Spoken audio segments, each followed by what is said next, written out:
કલાકાર વિવાદને લઈને કિરીટ પટેલના નિશાને સરકાર. વિક્રમ ઠાકોરે વ્યક્ત કરેલું દુઃખ યોગ્ય છે?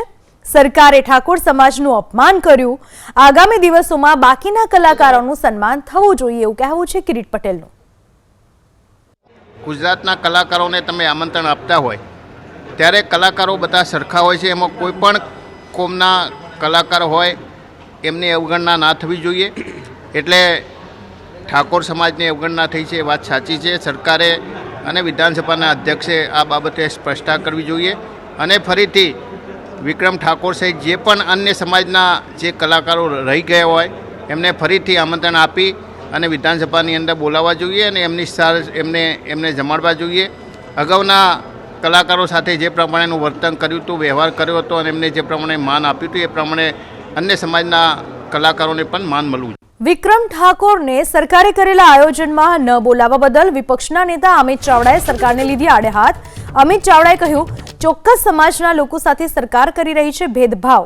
વિક્રમ ઠાકોર જેવા જમીન સાથે જોડાયેલા કલાકારને ન બોલાવીને સરકારે ભેદભાવભરી નીતિ સાબિત કરી.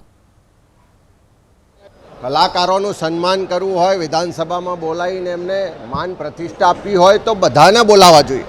શું કામ ચોક્કસ લોકોને બોલાવો છો? શું કામ તમારા માનીતા હોય એમને જ સન્માન આપો છો? વિક્રમ ઠાકોર હોય કે બીજા અનેક એવા નામી કલાકારો છે કે જેમની કલા માટે આપણને સૌને ગૌરવ છે, ગુજરાતી તરીકે ગૌરવ છે. ત્યારે ચોક્કસ સમાજના લોકો, ચોક્કસ કલાકારોને નહીં બોલાવી અને સરકારનું જે ભેદભાવ અને અન્યાયવાળું વલણ બહાર આવ્યું છે હું એને સખત શબ્દોમાં વખોડું છું.